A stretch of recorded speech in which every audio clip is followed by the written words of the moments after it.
Radio La Voz de la Selva presenta Amazonía 21.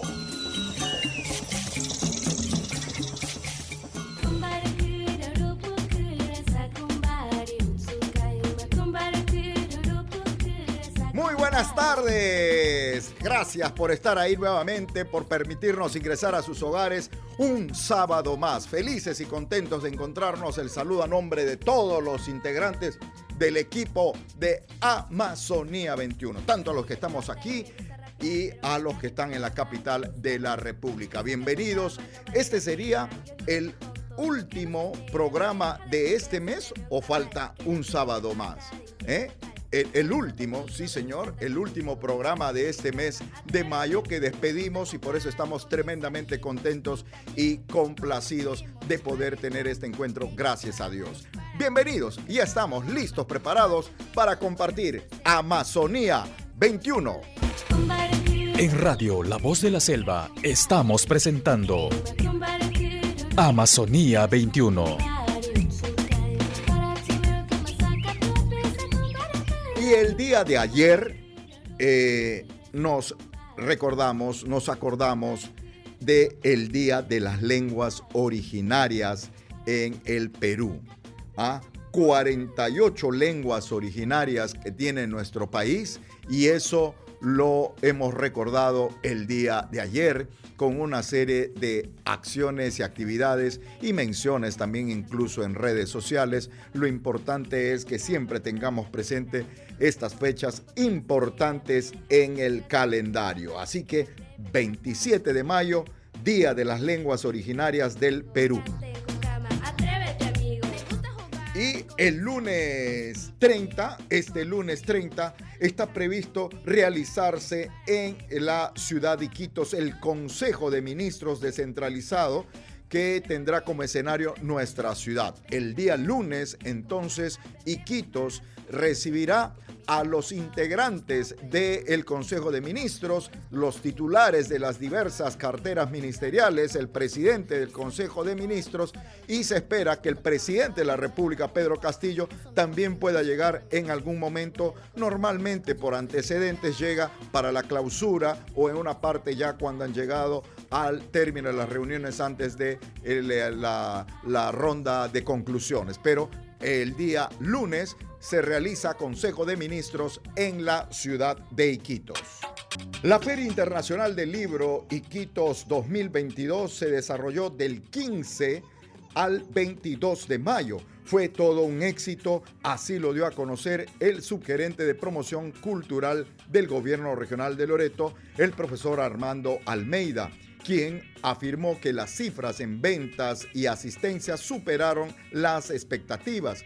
De acuerdo al funcionario, fueron 130 autores y 14 artistas plásticos, tanto regionales, nacionales e internacionales, los que presentaron sus obras en los días de feria. Asimismo, fueron ocupados 78 stands y, según la información inicial que maneja, un aproximado de 13,000 libros se han podido vender en estos 7 días de la Feria Internacional del Libro de Iquitos. El día viernes 27 a las 10 de la mañana se presentó el cómic Iquitu, el último curaca, en el auditorio de la Dirección Desconcentrada de Cultura, la DDC Loreto, un trabajo artístico realizado por la organización Naturaleza Internacional, que pretende revalorizar la cultura Iquito, pueblo originario del que proviene la ciudad de Iquitos. Cabe resaltar que esta iniciativa nace de un proyecto para revalorizar la cultura Iquitu. Para ello, se realizan labores de recopilación de historias dictadas por sabios de las comunidades de San Antonio del Río Pintuyacu en la cuenca del Alto Nanay, entre otras comunidades.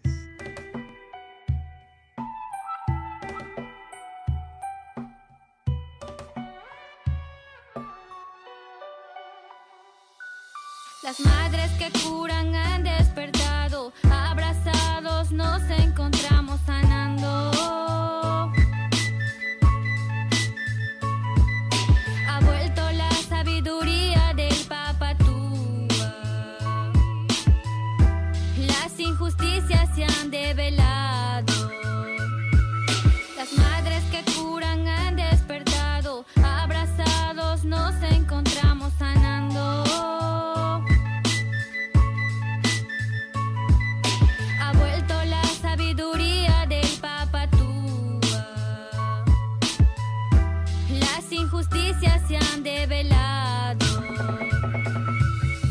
Apaví amado, protege a mi pueblo en estos tiempos difíciles. Apaví, no sé lo que está pasando en mi familia. Azota la enfermedad, Apaví se acerca, no se acaban mis fuerzas. Apaví contra este mal que nos acecha. Saldré fuerte como un guerrero, me mantendré firme por los que quiero. Generaciones que luchan por un mundo mejor, por el bien de nuestro pueblo, de nuestro país. Con mi identidad indígena adelante voy, echando abajo el COVID y la corrupción. Somos luchadores, guerreros abajo, un pueblo que no conoce la debilidad. Caminamos, avanzamos, soñamos, somos indígenas con código natural. Las madres que curan han despertado, abrazados nos encontramos sanando. Ha vuelto la sabiduría del Papatúa. Las injusticias se han develado. Las madres que curan han despertado, abrazados nos encontramos sanando.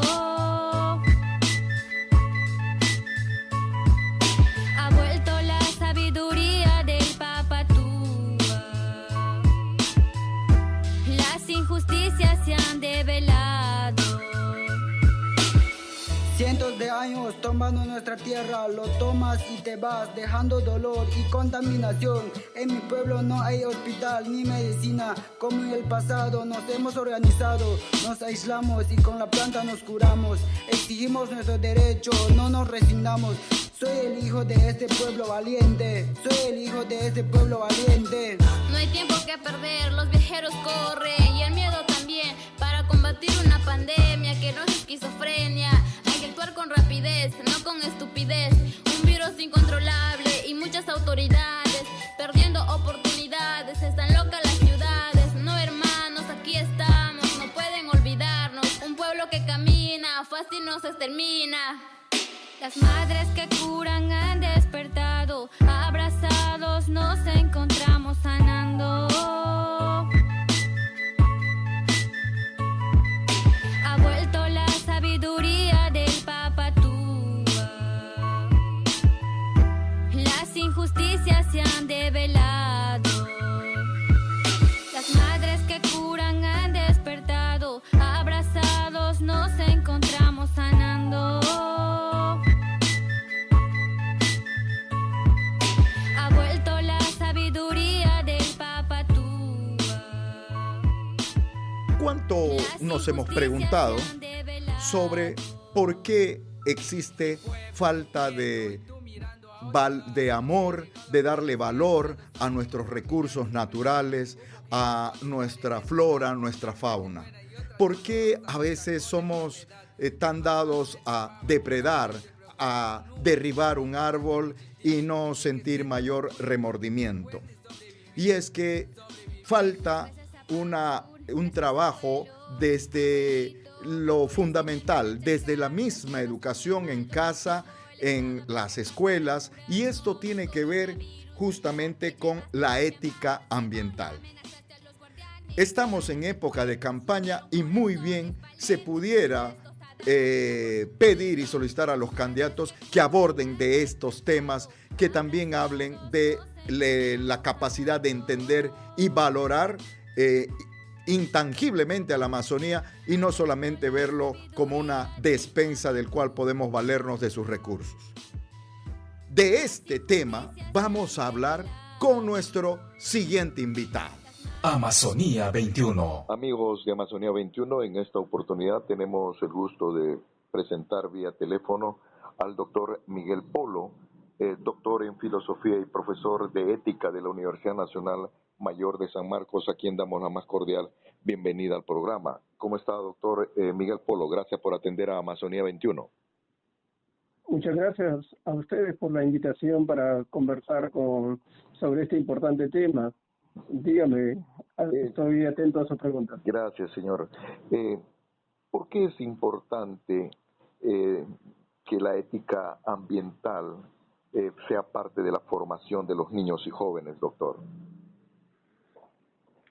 La sociedad siempre necesita de los jóvenes para ir continuando valores, creencias en las cuales no pueden sostenerse. Entonces la educación en general es importante para una civilización, una cultura, en primer lugar, ¿no?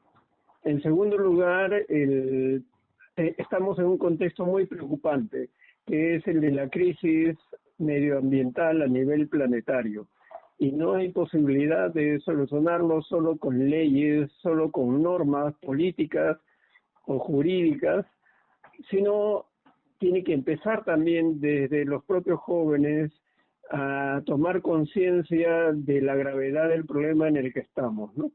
Y de hecho, más aún ellos, ¿por qué? Porque van a tener que enfrentar, cuando sean profesionales o cuando sean adultos, todo este problema que se nos está viniendo encima, como es el cambio climático.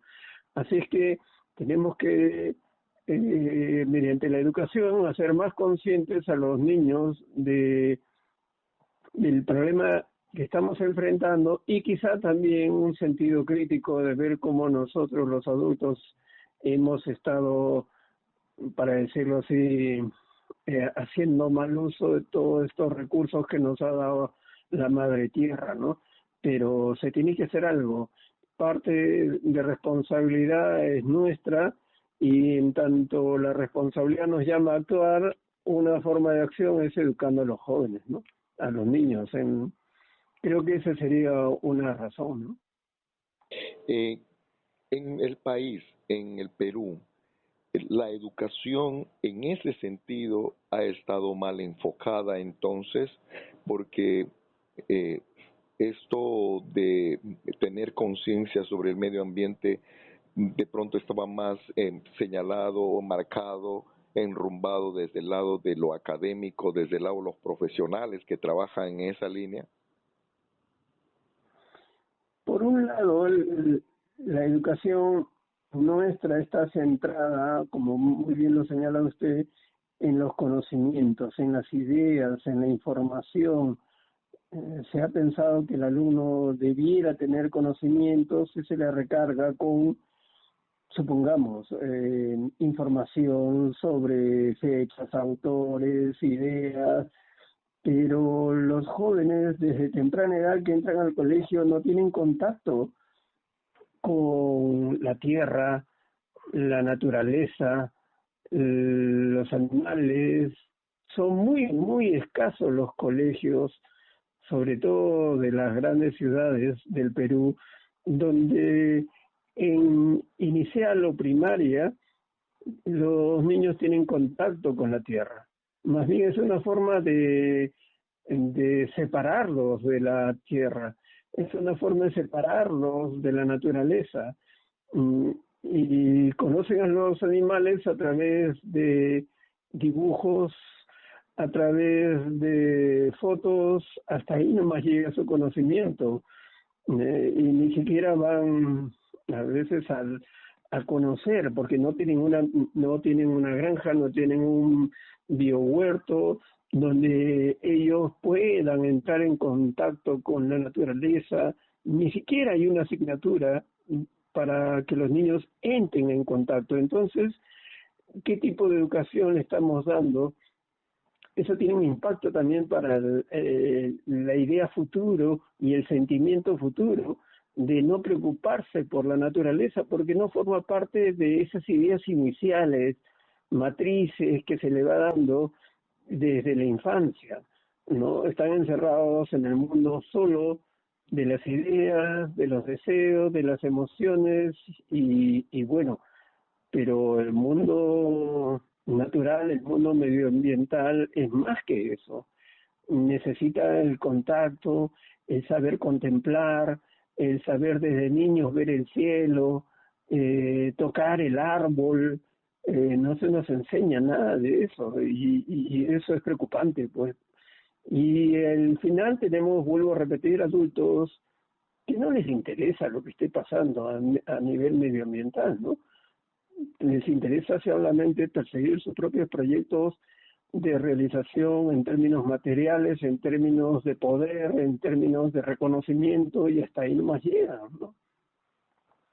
y y aquello de uno no ama lo que no conoce se va acuñando en justamente esa parte de formación que tenemos para en esta relación con la madre naturaleza, el medio ambiente y, y, y, y además las actitudes de los adultos es que por nuestras acciones también espantamos a los animales y a las especies, desaparecemos las variedades de árboles y eso pasa a ser historia ya para nuestros niños y jóvenes.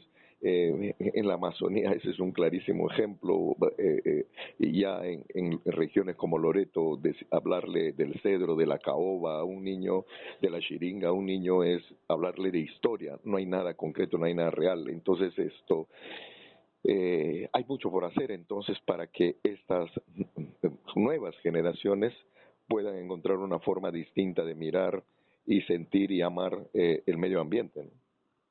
Eso es clave, ¿no? Lo último, las referencias últimas es de ver, de sentir, de contemplar, de observar. Eso puede hacer la diferencia de una educación medioambiental de otra que simplemente es de pura información, puros datos, puro conocimiento, donde uno simplemente lo almacena en su recuerdo y si le sirve bien y si no le sirve, ni modo. Pero cuando el niño puede contemplar las aves, el niño puede tocar el árbol, el niño puede tocar a los animales, ¿no? Por ejemplo, animales de granja, eh, es otra cosa, eso tiene un impacto subjetivo muy, muy valioso, ¿no? Y eso mismo ya es educación. Y lástima que nuestra educación no sea una educación de la sensibilidad, es una educación solamente del intelecto. Y peor aún, un intelecto reducido a mero depósito de información, ¿no? A elaborar estrategias para lograr, por ejemplo, no obtener los objetivos que yo quiero y nada más. No se trabaja, no se educa la sensibilidad. Y eso mismo se nota entre nosotros los seres humanos, ni siquiera solo con la naturaleza y los animales, sino entre nosotros. No hay sensibilidad hacia el otro, hacia el sufrimiento del otro. Y eso explica el grado de delincuencia salvaje que hay hoy día, para decirlo con estos términos, de matar a alguien por un celular. Hemos llegado hasta ese absurdo, ¿no? O de los feminicidios, del maltrato a las mujeres, etcétera. Todo eso está expresando que también esa pérdida de sensibilidad hacia la naturaleza se traslada de una pérdida de sensibilidad hacia el otro ser humano, porque no son dos cosas distintas. Esa falta de ética, ética ambiental, nos lleva también a que tengamos esta cultura extractivista, desmedida, desbordante, y que se nos dé el discurso de que el desarrollo va por ahí, que la selva es una despensa, los recursos es una despensa, que hay que generar dinero para el progreso y desarrollo y el bienestar del presente y las futuras familias, y que conservar o manejos sostenibles de nuestra flora y fauna es algo romántico y que no tiene nada que ver con el desarrollo del mundo moderno. Eso lo escuchamos permanentemente y realmente a uno se le escarapela la piel sentir que ese es el futuro que estamos construyendo. ¿Qué futuro? El presente de nuestros niños y jóvenes, ¿no? Esa es una civilización que solo mide su progreso en base a la posesión material, sea esta en términos de riqueza, de tierras o de productos o de dinero, y no ve más allá de sus propias narices, ¿no? No ve justamente la importancia de que todo esto solamente va a tener salida si es que realmente hacemos realizar los valores más fundamentales del ser humano, ¿no? Usted muy bien lo ha señalado, ¿no? La naturaleza es vista como recurso. Sí, pues un recurso material donde nosotros simplemente vamos a sacar lo que necesitamos. Y más aún, ni siquiera lo que necesitamos, vamos a sacar lo que ni siquiera necesitamos, ¿no? Para vender a otros, para venderle un deseo, para venderle un producto, y entonces ese ciclo hace que se cree tanta codicia al punto de, por ejemplo, lo que ustedes tienen y más cerca que nosotros es la minería ilegal, ¿no? Donde conlleva explotación de niños, explotación de personas, explotación de mujeres, y esto mismo significa que la gente no mide ya por ni siquiera los criterios legales mínimos para hacer una actividad, no le importa. Lo que importa es el beneficio que pueda tener, porque la lógica del sistema es ese, la lógica del beneficio, no importa cómo. Por eso mismo se explica la corrupción política. La corrupción también se explica por lo mismo. Es decir, no son cosas distintas el maltrato de la tierra, la explotación de la tierra, no, la explotación de la naturaleza y las causas de la corrupción política, por ejemplo. Es esa ambición, es esa codicia desmedida. Parece que el hombre moderno ya no ve límites. Lo vemos en la guerra, por ejemplo, ¿no? Lo vemos en lo que ha pasado el día de ayer, de matar de un joven que mata a 19 niños en un colegio, ¿no? En Estados Unidos. Y no se quieren cuestionar el tema de la libertad que tienen, supuesta libertad que tienen para consumir armas, para comprar armas. No, eso no se toca, porque lo que importa es el consumo, pero las consecuencias que pueda traer eso, parece que ellos no quieren relacionarla con las consecuencias. Hoy escuchaba a un representante del Congreso decir, bueno, ¿por qué ha pasado esto? Por la salud mental. En ningún momento dijo que la matanza se había debido a que se ha liberalizado demasiado la venta de armas. No, para él el problema es simplemente la salud mental de la gente y se acabó. Esa es una parte del problema, pero no es todo el problema. Y eso tiene que ver con lo que está pasando también en la deforestación, por ejemplo. Es la misma idea, la codicia que nos hace perder el límite, la moderación, la mínima moderación posible, ¿no? Doctor Polo, para finalizar, el reto es bastante, diríamos, difícil y complicado, pero no imposible, porque todo esto nos lleva a que tenemos que integrarnos para una educación, integral, para establecer esa ética ambiental en los niños y jóvenes, para que puedan mirar la vida de distinta manera, con mayor grado de compromiso. ¿Qué hay que hacer ahí para que eso pueda concretarse? ¿O dónde se están dando esas experiencias, diríamos, donde podamos mirarnos como sociedad los peruanos? Yo creo que por lo menos tres cosas. El primero son los proyectos como ustedes, ¿no? Que van gota a gota abriendo camino, creando una nueva, digamos, una nueva ruta donde siempre alguien va a estar atento a lo que ustedes están haciendo. Y por eso mismo mi saludo y mi apoyo a lo que están haciendo. Lo segundo es que esto lleva sin duda a un cambio de valores. Cambio de valores significa cambio de jerarquía de valores. Estamos apostando por valores superiores que nos están haciendo daño, como decíamos hace poco, ¿no? Y tenemos que cambiarlo. Creemos que tener más es ser más. Y no. Una cosa es tener y otra cosa es ser.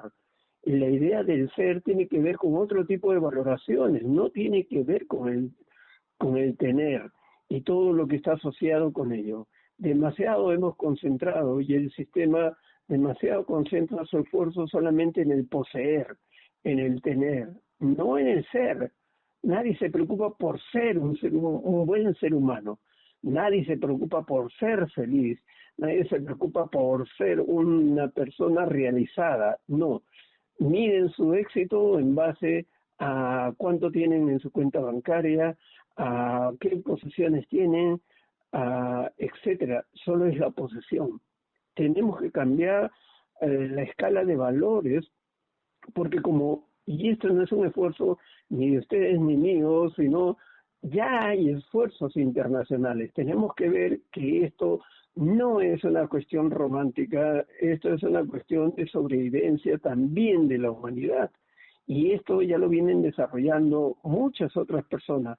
Así que ustedes no están solos, así que simplemente hay que buscar y encontrar mucha gente que está en el mismo camino.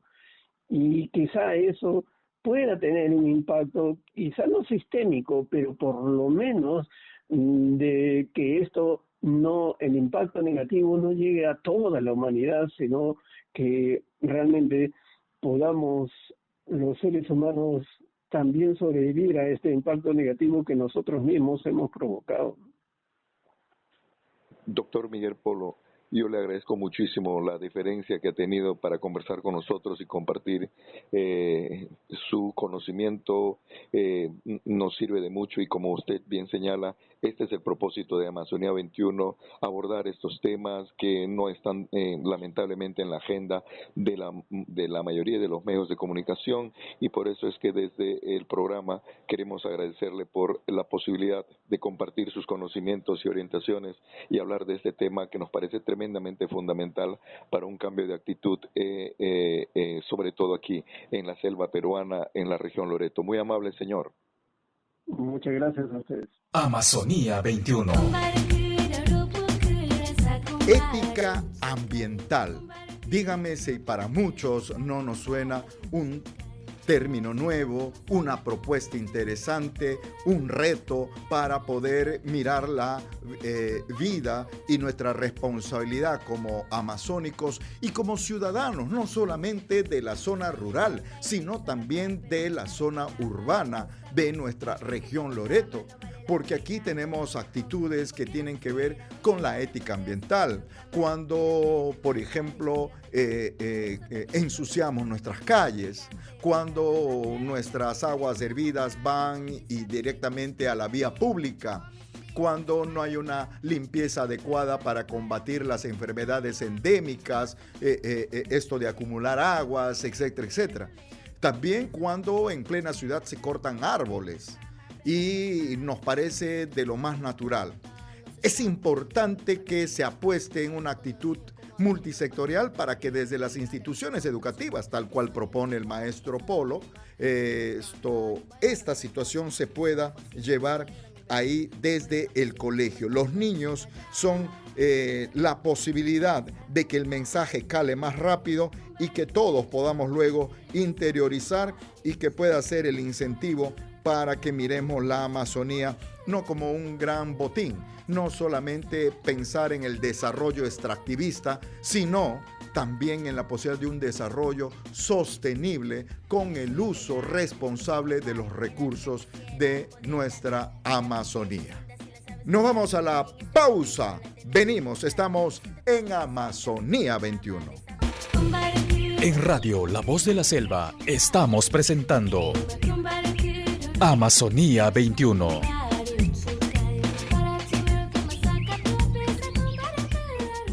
LFS 93.9 FM.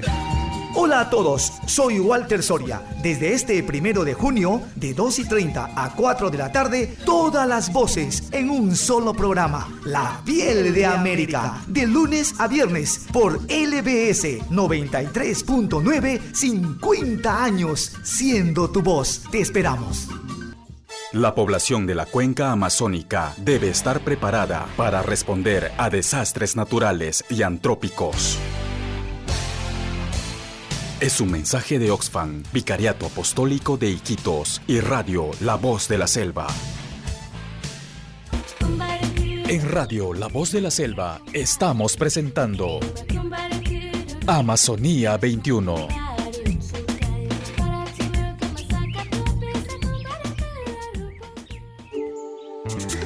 Alerta ambiental en Amazonía 21.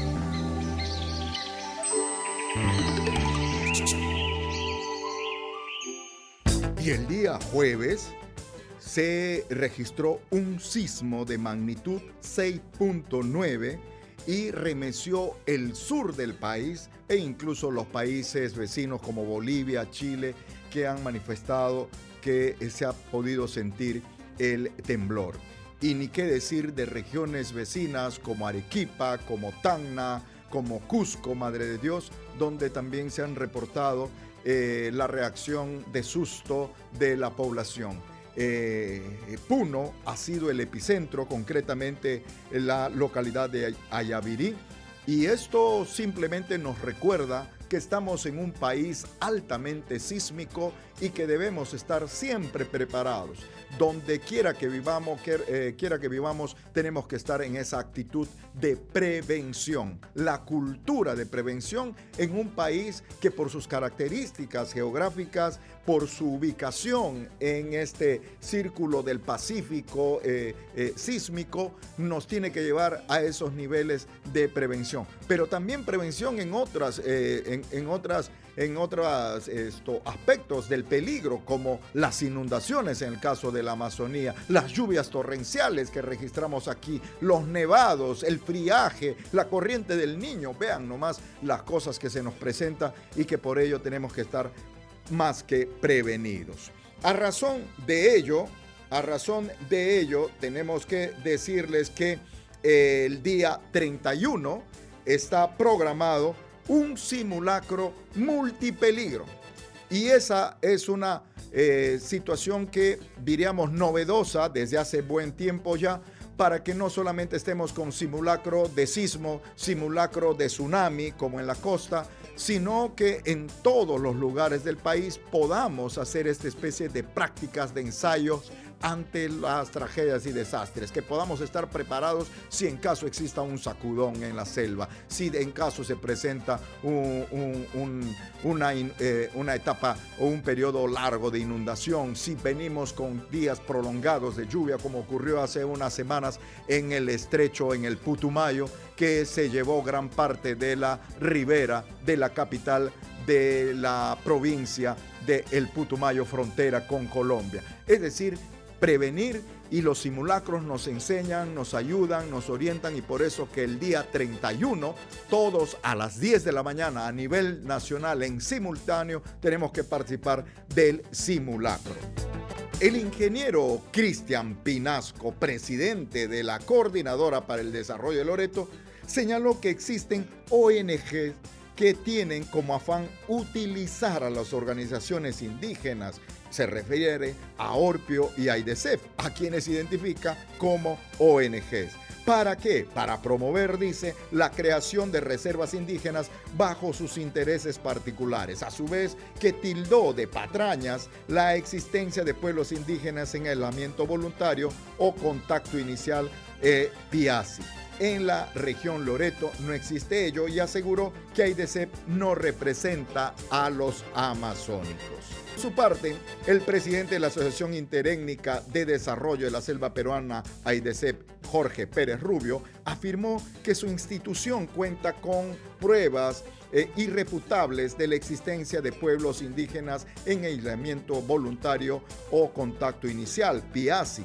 En Loreto hay. Del mismo modo, señaló que AIDESEP representa más de 2.400 comunidades, lo que le convierte en la más importante de las instituciones indígenas en el país.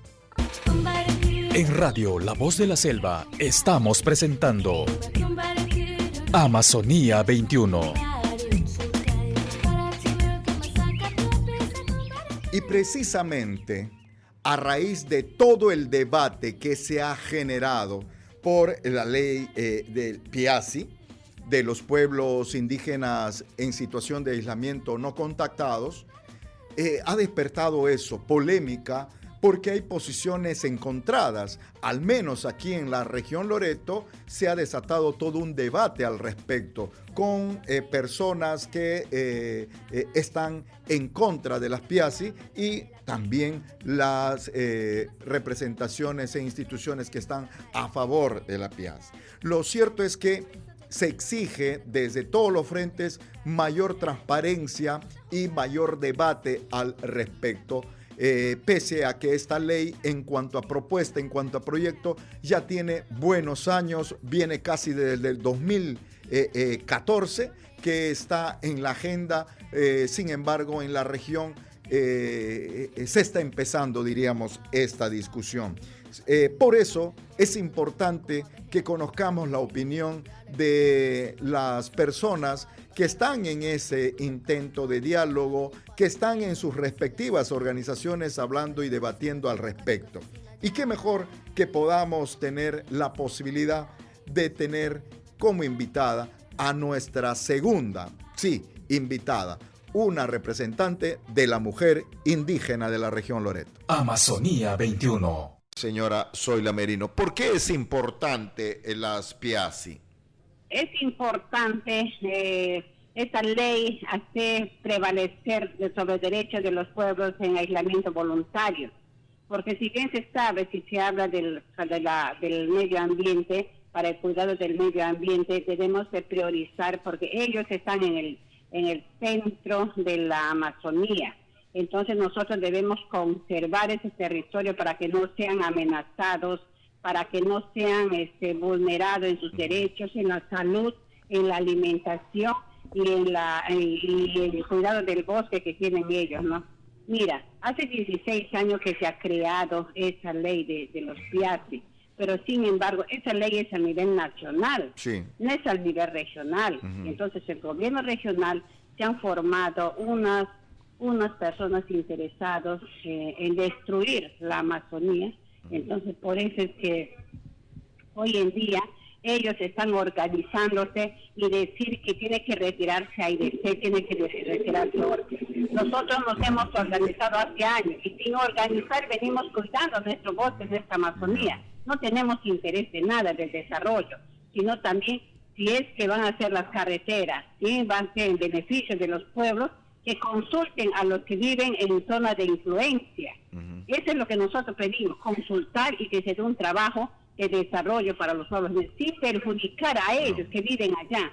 Nosotros estamos haciendo un trabajo del corredor, que se crea el corredor de Avarita-Pichi.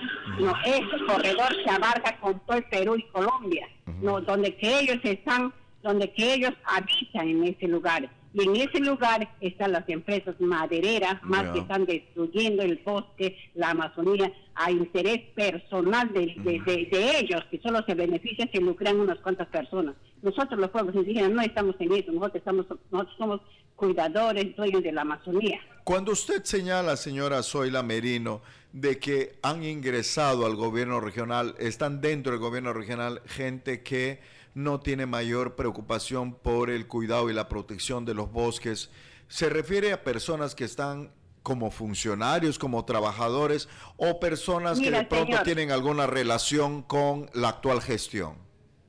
Sí, mira, al señor Palomino, son sus empresarios, el señor congresista, ahí están metidos todos congresistas y funcionarios. ¿Cuál congresista? El congresista Morante, congresista Morante. Entonces, esos congresistas que están por Loreto, ¿qué están haciendo al nivel nacional, al nivel de la ley de los pueblos indígenas? Están haciendo normas que beneficien a los pueblos indígenas. Solamente son congresistas que obstruyen la vida, están yendo contra el derecho y la salud de los pueblos indígenas.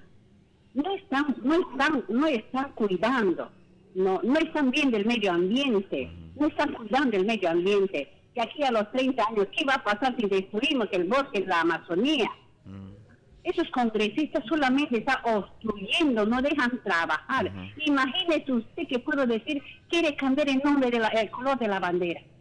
Imagínese hasta dónde estamos llegando. Bueno, esas ¿Qué torpezas. hacen esos congresistas? Ahí está Rocío Torres, no están haciendo nada de estos congresistas. Y ellos son que quieren derogar esta ley. Señora Zoila, nosotros no vamos a permitir. Señora Zoila Merino, y todo lo que usted nos habla del cuidado de los bosques, del manejo responsables, no es posible hacerlo sin necesidad de esta ley, la 28736, la ley de los pueblos indígenas en situación de aislamiento y en situación de contacto inicial, porque me pongo desde la otra orilla, porque quiero entender la preocupación o la interrogante, hasta el temor que tienen desde la otra orilla. Es decir, ¿para qué estos lugares, estos piazzi, están queriendo lotizar la selva peruana, concretamente la región Loreto, para convertirlos en espacios donde estén los pueblos indígenas? O sea, nadie va a poder entrar, solo ellos,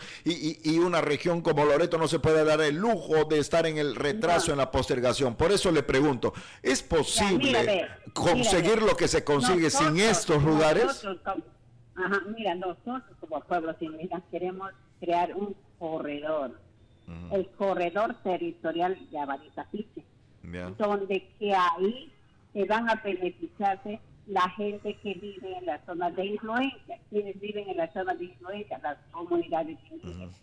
las comunidades indígenas, que ellos pueden sacar para su alimentación, para sus artesanías, para su comercialización de carne, pero con un plan de manejo, con sus planes de manejo, sus actividades, con su cogestión y otras cosas que hay que normativa para sus pueblos indígenas. No, pero ya no vamos a hacer entrar, como así decir, tractores que vayan jalando madera y otras cosas. La sala es narcotráfico. En esos lugares hay narcotráfico y el Estado no mira eso, no ve nada. ¿Qué hay de peligroso, señora Zoila Merino? ¿Qué hay de peligroso, qué hay de riesgoso con en esta ley de la ley Piazzi, que han llegado al punto de constituir organizaciones que expresa y abiertamente muestran contrarias a esta ley? Y es más, esa es una de las razones para las cuales han sido formadas. Hay una coordinadora de desarrollo sostenible de la región Loreto, que incluso en una reunión convocada por el Ministerio de Cultura han ingresado y han pedido el derecho a la palabra, no les han dado, han señalado de que les han maltratado, que les han ninguneado, y que las organizaciones indígenas con el Ministerio de Cultura quieren hacer lo que ellos quieren por esta Piazzi, y que ellos no quieren el Piazzi porque eso significa postergación. Incluso apelan a los hijos, porque los hijos necesitan una región donde no exista ni siquiera reconocimiento de organizaciones indígenas, porque loretanos somos todos y no hay necesidad de señalarnos indígenas o mestizos. Esa más o menos es la posición que tiene esto. Pero le pregunto, ¿por qué ¿qué hay de riesgo en el Piazzi como para que puedan haber gestado toda una organización de esta naturaleza? Mira, esta organización que se ha formado de parte de ellos, ¿no? Es una organización que están haciendo una política.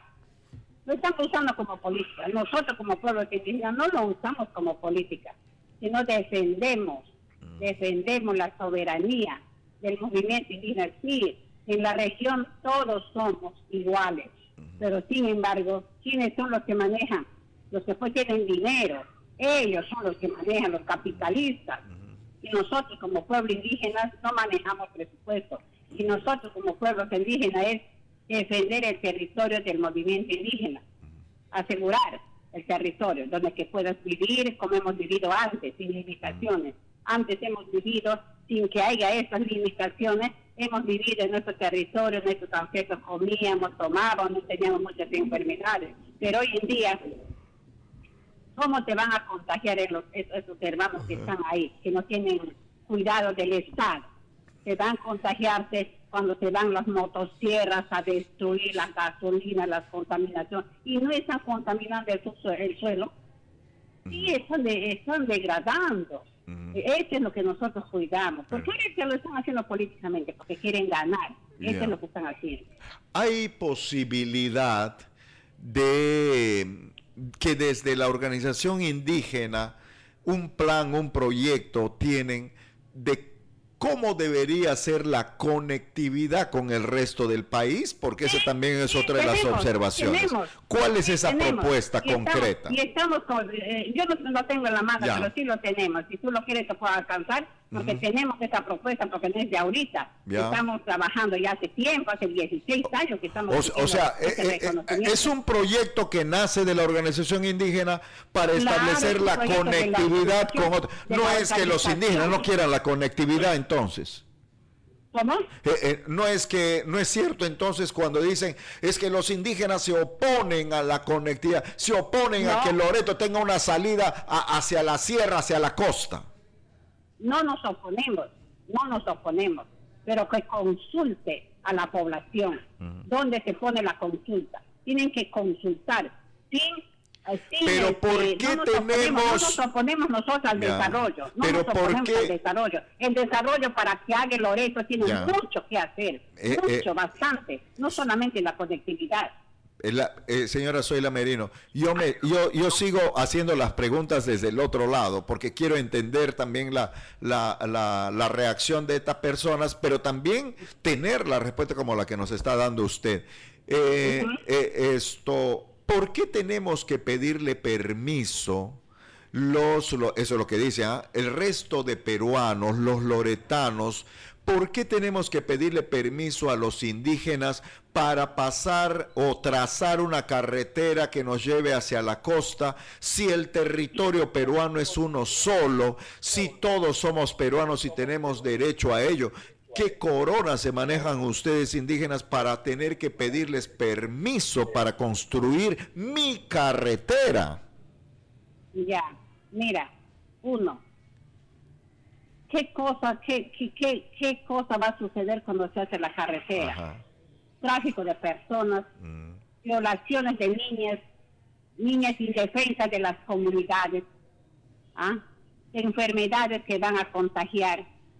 Toda cosa es lo que hay cuando se da la carretera. No estamos en contra de la carretera, pero que respete el territorio.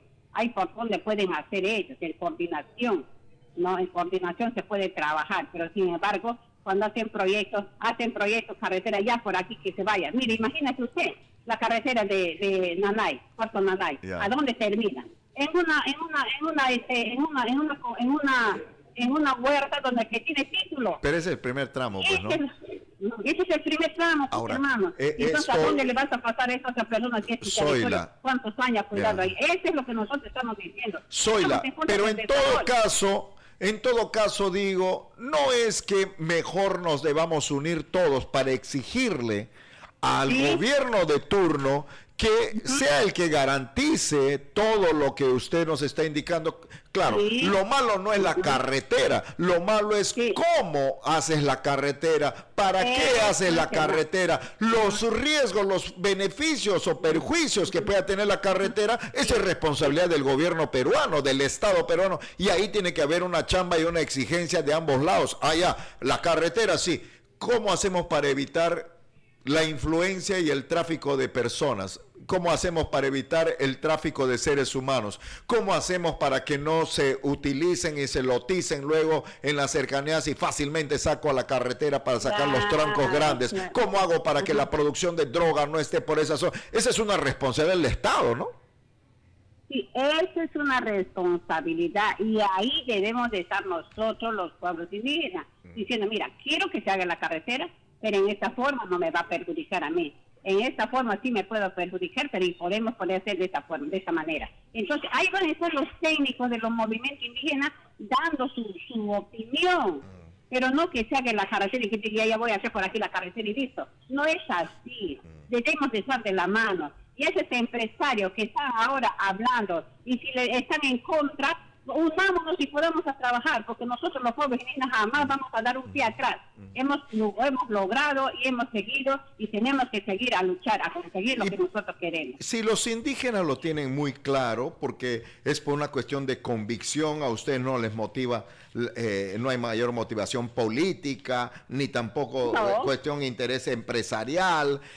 Nada. ¿Por qué ustedes... También estoy preguntando desde lo que están regando ahí sus interrogantes y señalamientos. ¿Por qué los indígenas se dejan manipular como si fueran unas carachupitas, como si fueran unos añujitos? ¿Por qué se dejan manipular por las poderosas ONGs? Mira, nosotros no somos ninguna burla para que nos digan de esa forma de que somos unas carachupitas, nosotros no somos burla. Tenemos nuestro derecho y nuestra dignidad de ser respetados. Nosotros tenemos nuestro derecho de ser respetados. Nosotros somos seres humanos, no somos carachupas, somos gente, así como ellos, común y corriente. Nosotros no nos dejamos manejar de ninguna ONG, porque el Estado y el gobierno regional, Estado, gobierno central, no le interesa asegurar el territorio, de titular a las comunidades. Nosotros, como representantes de los pueblos indígenas, solicitamos a ONGs que nos vengan y nos ayuden para reconocer, ampliar nuestras comunidades. Eso es lo que hacemos nosotros. ONG no viene solo. ¿Cómo se vive? Porque esa es una mirada así.